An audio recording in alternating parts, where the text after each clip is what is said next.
Welcome back, everybody. We've got Gareth here at the helm again, and we're talking about what is the Australian government currently doing to help? Help what? Help the Murray-Darling River system. So take it away. Thanks very much, Tony. So as discussed, all of our information that we have shown up until this point, and apart from our solution that we're proposing, is supported by information from the internet from the Australian government. So this is from nationalwatergrid.gov.au. Water is one of Australia's and the world's most important resources. We all rely on water to survive. It's crucial for our environment, our economy, and our livelihoods. So we need water to survive. We're 90% water. We need water. The Australian government is working with state and territory governments to invest in water projects that ensure the long-term viability of our communities and economy. Great. This sounds like, the direction that we're wanting to go, Tony. So the National Water Grid Fund, excuse me, is the Australian government's infrastructure investment program to improve water access and security by delivering nationally important water infrastructure projects that unlock potential, build resilience, and promote growth and sustainability. All very good things. I'm liking this. This includes investment in essential town water, dams, weirs, pipelines, water recycling and treatment plants, and other water storage, distribution, and scientific solutions. Brilliant. We support robust planning and responsible investment decisions that contribute to nature-positive outcomes, to provide safe and reliable water for regional and remote communities, to generate public benefit through responsible investment in water infrastructure for productive use, and build resilient water infrastructure that is environmentally sustainable and culturally responsive. All very good things. Now, where I am going to hand the expertise over to is to Tony. Tony has an MBA, and this is his wheelhouse: the business, the accounting, the money, the numbers, the math. It's all his wheelhouse. I've been talking a lot, and now it's Tony's turn, and he's going to break all this down for us. So strap yourselves in. Tony, tell us what we're looking at here. So when we have a look at this, the overall picture of everything that sounds, from the National Water Grid Fund to, the Australian government working with states and territories sounds wonderful, right? Everyone wants, safe, reliable water in regional communities, anything along the lines of, public benefits and resilient water infrastructure, like these sounds like, very... They're all very hypey sort of terms. Very hypey, kind of buzzwordy, yeah? Very well, I mean, just reading it there, like I said, I'm liking what I'm seeing. It's pretty much, as you'll see in the next slide and two, this is right down our alley. This sounds like exactly where we want to be at, to be suggesting the thing that we want to suggest to provide a solution for this. So that's why I was excited. So this all sounds amazing, and that it's a forward motion. All right. But if we actually break this back down and we consider the timeline, okay, particularly from the Australian Academy of Science, all right, they have known about the condition of the Murray-Darling River system since the 1960s.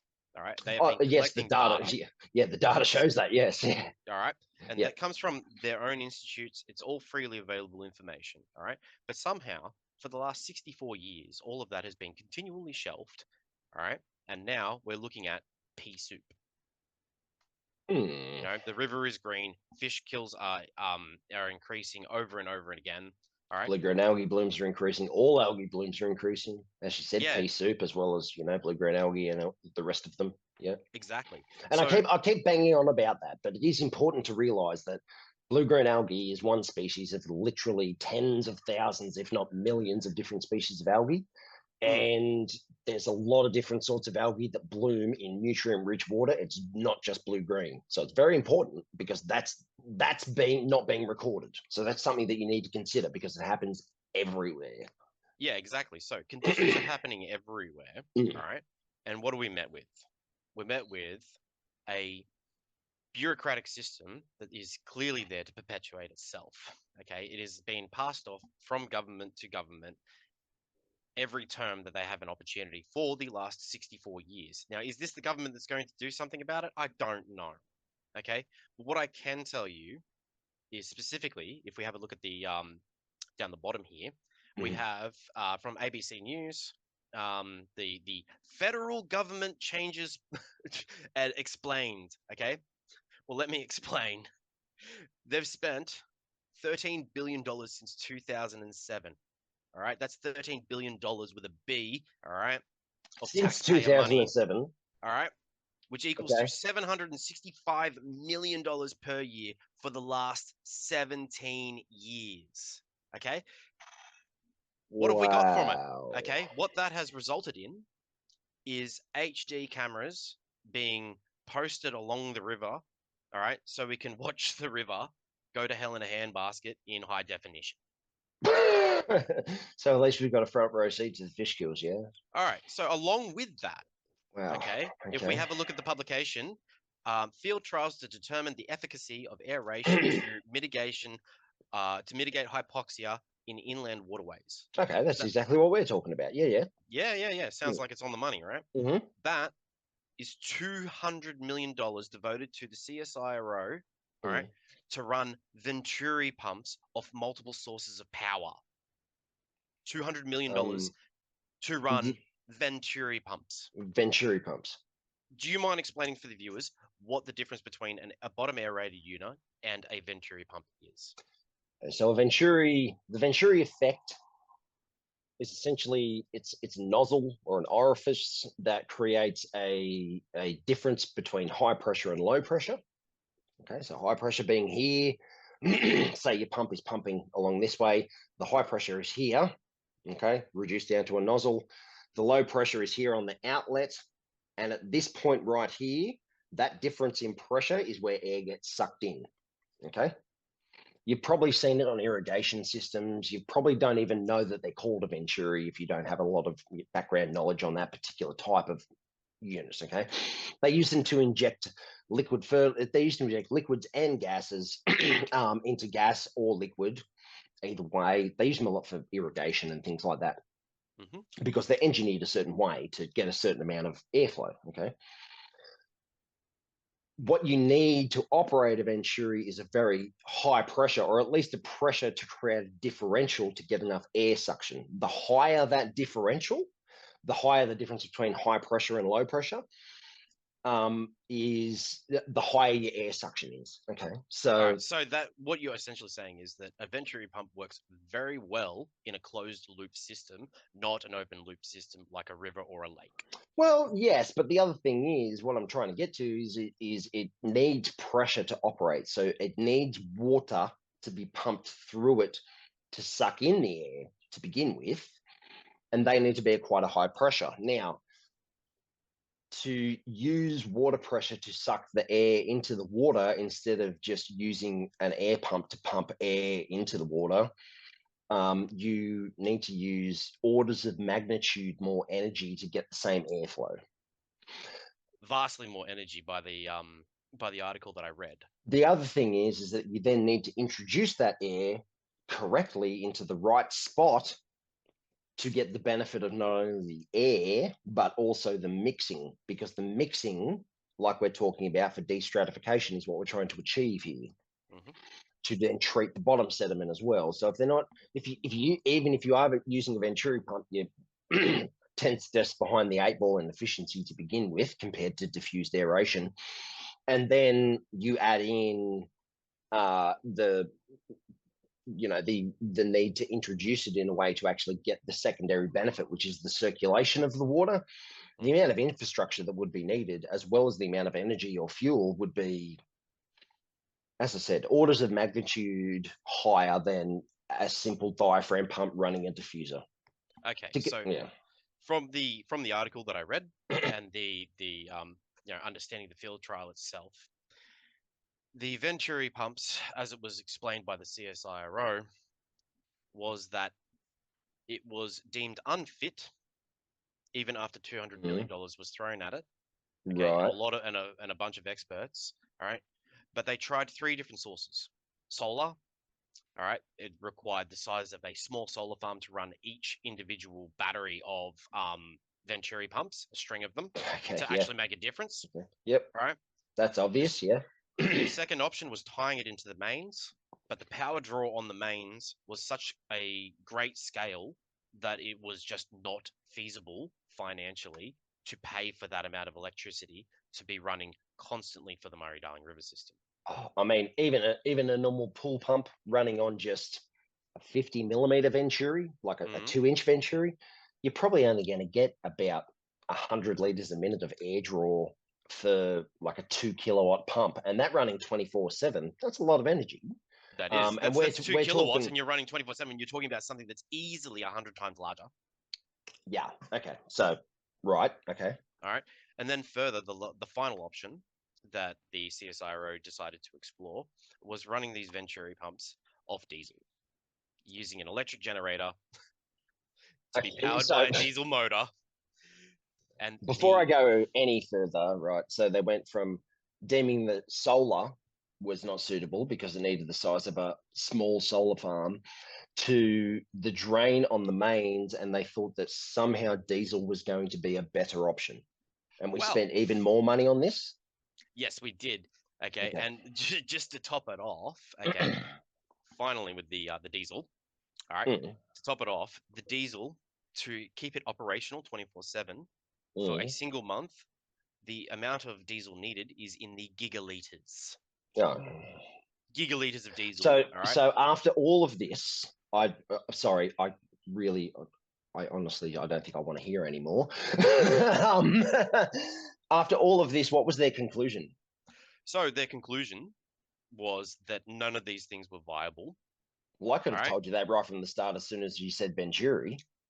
Yeah. Okay. But to once finally top it off, coming full circle, they decided to do this Venturi pump test 100 meters from the actual Murray River system. Right. All right. Where they dug trenches to simulate the river. All Mm. right, which absolutely has no plant life, no ecology, no anything that actually mirrors anything to do with what is actually going on in the So river. did they add sludge and No, emulate the they levels dug a of hole. nutrients in it? Well, Oh, they dug several holes okay. and filled them So with water. if you're not at least emulating the environment that you're trying to remediate with the solution that you're testing, how are you going to test it if the environment's not the same? I mean, how are you going to, for start, how are you going to emulate over 64 years worth of sludge and nutrient input into a river, maybe with, compost in the bottom or something? It's possible to do with a bit of outside the box thinking, Mm, but you're just saying that they dug an earthen hole, filled it with water, and put a venturi in it. exactly, precisely. Like the article is right there. Okay. Feel free to read it. It is genuinely stunning Um, to see that this was green lit. I don't mean to be blunt, but I think that's enough said. Just All right. And to wow.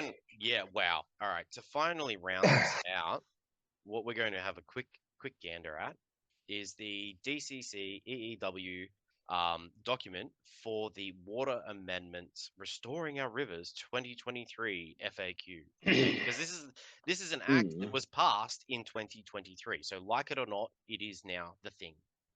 All right. okay. Have we brought this up? Can we see this? Yes, it is right there. Wonderful. All right. So the focus here is that the basic implementation is how they will regain 450 gigaliters of water. Okay. Mm, All right. It says that it'll mm, enhance the environment, minimize socioeconomic impacts, achieving value for money. All right. How this will happen: resilient rivers program, voluntary infrastructure projects, rule changes and partnerships, voluntary water purchases, purchase of water entitlements from willing sellers by the Commonwealth, sustainable community programs. All right. This to me, financially, is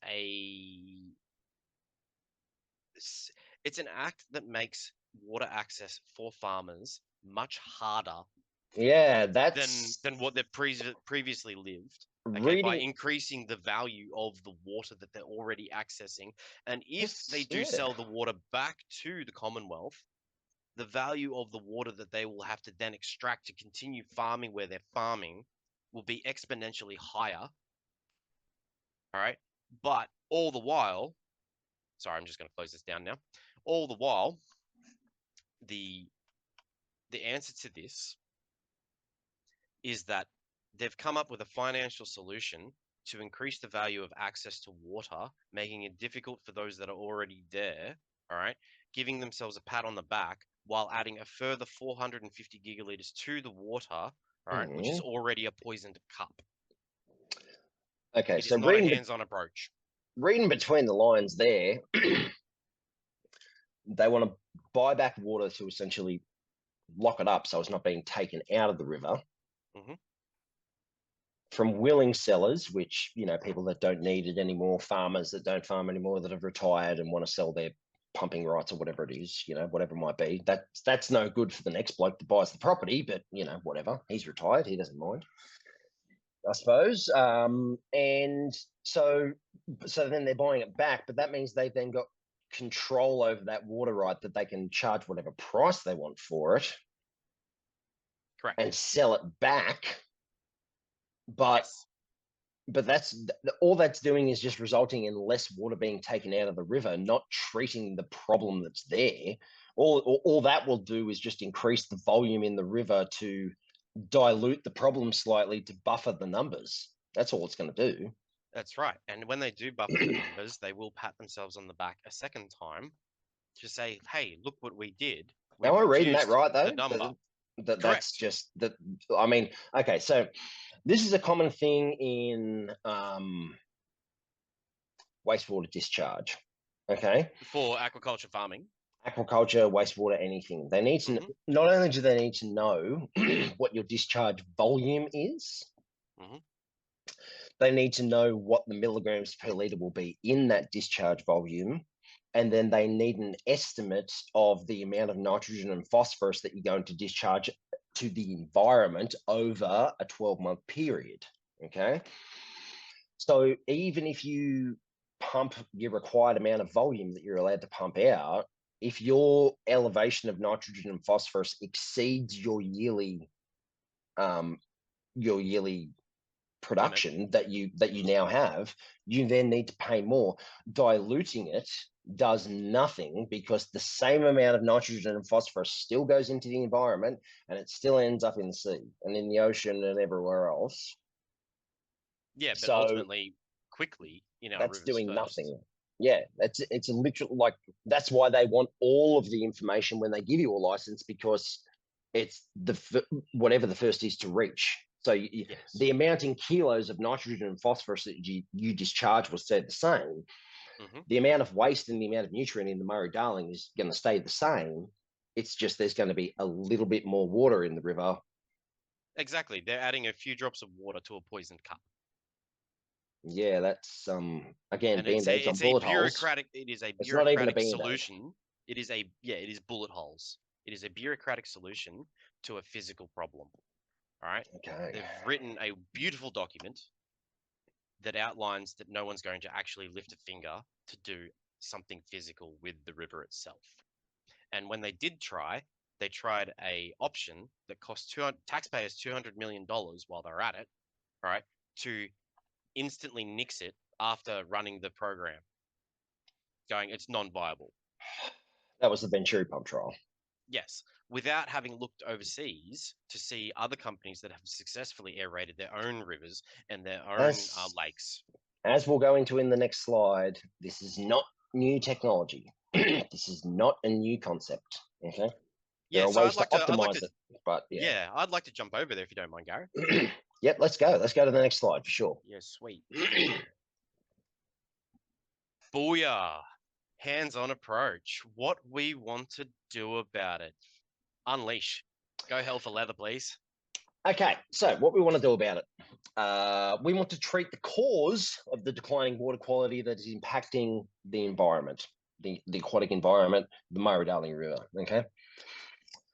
So from There's a couple of links there for you guys to look at. This in turn, okay. So what we want to do is we want to get rid of the bottom sludge, and we want to get rid of the nutrient. And getting rid of the bottom sludge will go a long way to getting rid of the nutrient. But you also need to supercharge the river in a way to uptake extra nutrient because we've artificially increased it. We just can't expect the river to cop it and catch up. That's just not going to happen. Yeah, and 450 gigaliters added to the entirety of 2,500 kilometers worth of river is like a drop in the ocean. Now, I'm not really good at math. This is why I use AI to do math. But if anyone wanted to calculate the length of 2,500 kilometers at an average width of 3 meters, with an average depth of sludge of, let's say, 3 to 4 centimeters. If someone can let me know how many millions of liters that is of sludge, you're not going to fix that. And that would be a conservative number. You're not going to fix that by just adding a little bit more water to the river. It's not going to do anything. We've seen many floods go through the river year in, year out, and it doesn't those fix the floods problem. are marginally larger than 450 gigaliters. Yeah, added over a period of time. For the health of the system, yes. I mean, it was just the same as how they went through the Artesian Basin and capped off all the unused and abandoned bores, and it actually increased the pressure within the Artesian Basin, tenfold or something for other people. It makes sense to do, but still, it's not actually treating the cause, which is what we want to do. So this results in more water because it digests the bottom sludge on the bottom of the river and gains back the volume that is now taken up by all of the sludge that we've added over the last 64 years or more since colonisation of Australia. Okay, this then means better water quality. It means more life in the river. It means a healthier aquatic environment and better water for everyone and everything that utilises the Murray-Darling River as a water source and the underground aquifers that connect to it. Now, that's very important because then, once we start talking about affecting the underground aquifers and things like that, things like increased salinity and stuff start to come into effect, and that's not good either. Okay, so the studies listed above, of which there were 3, show further detail of the effects of not doing anything to support the natural environment. Essentially, we'll let you guys browse those at your leisure. I'll go through a few of these pictures here and explain what you're looking at. Okay, so when we talk about pea soup in an aquatic environment, we essentially mean water that looks like that top picture. You can't see through it. It's full of algae. You might be able to see fish swimming around in it but that there is, of the density that I see in hatcheries of people that are actually trying to grow algae with CO2 and heavy nutrient for, to feed to larval fish and things like this. So whether that's normal algae or blue-green, but that was happening at Menindee Lakes in 2021, that photo. And it says a toxic algae bloom. I dare say there's a lot of different sorts of algae in there, but essentially you can see at that point during the day when the sun's shining, that water would be super saturated with oxygen, but you can see the density of that bloom at night when it happens, when and it that algae starts to respire. So what happens is, when algae is respiring, they're sucking out the oxygen. So, the fish and all the other life is suffocating because there's no oxygen available. Plus, it's pumping out a lot of CO2. Okay, so that's having a sedative effect on them as well. Just like sitting in a car in the middle of winter with the windows up, you start to get tired and yawn because there's too much CO2 in the air, like in an office or anything, same sort of thing. So what we're talking about ultimately, all right, in the simplest terms that I've been able to understand, Yep. is with this bottom picture and the previous pictures before. Okay, but the bottom picture I think hits harder for me than seeing hundreds of thousands. Okay, this is when you look at this bottom picture and then times it in orders of hundreds and thousands, it really starts to hit home. But what we're doing, ultimately, is drowning our fish. Yeah, our fish are drowning. That makes no sense. Well, we're choking them. We're suffocating them. Yeah. They should be able to get the oxygen out of the water, and they can't. Now, for anyone that wants a little bit of reference to how big the fish are in that picture, those cod, the one on the far left and the one on the right, not the one on the bank, the one in the water, those two cod there would be every bit of a meter long, if not more. That fish would be 25 to 40 kilos, probably. Times that by a million. Now, how much biomass is that in the river? Now, in the areas that aren't being monitored, if that happens, all of that fish and everything that goes back into the environment in one big dump, which once all the algae dies off and everything crashes and all these things start to break down, it then produces an environment that is totally uninhabitable because there's no oxygen in it whatsoever because everything's breaking down. So the microbes are going nuts, sucking all the oxygen out of the water. And it takes ages for it to recover. Ages. And all that. And you can't eat it. No. You wouldn't want to eat it. I mean, at the point where the fish is still alive, you wouldn't eat it because they've been swimming and swallowing and drinking the algae-laden water that's got the toxins in it if it's a blue-green algae bloom. Even if it's not a blue-green algae bloom, still wouldn't be eating it out of that water. No way. Not healthy. What Gareth and I are So, talking about is taking a hands-on approach. exactly. So what we're seeing there is a symptom of the problem, both in the fish kills and the algae. So the algae is the first symptom. The fish kills is the ultimate, catastrophic, result of what happens. It's not the cause though. Even the hypoxia, which is the cause of the fish death, is still a symptom of the overall arching problem, which I alluded to a little bit there. But it's diffused aeration.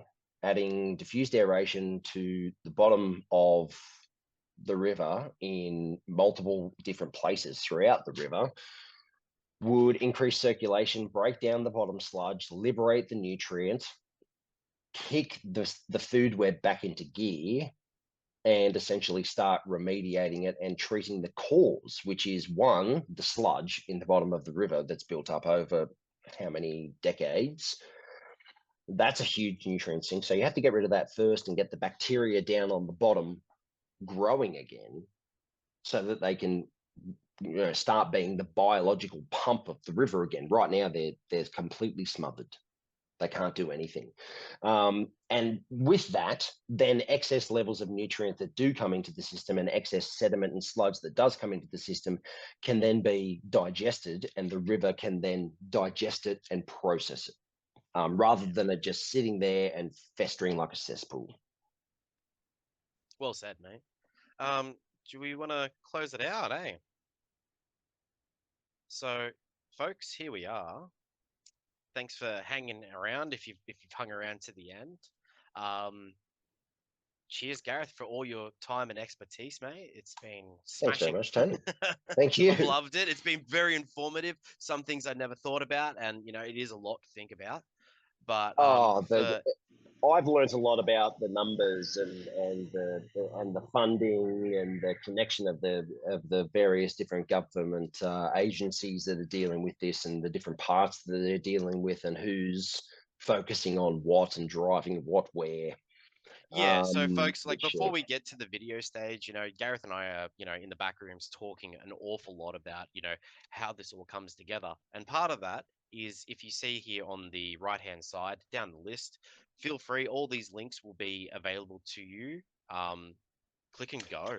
We're going to put them in we're going to put them in. This is just a summary, correct, of every single link that has occurred throughout the presentation, yes? Mm-hmm.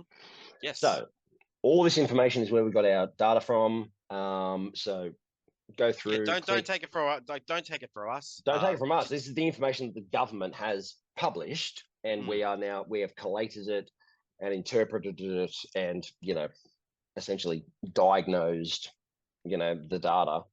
Yeah. Not diagnosed, but yeah.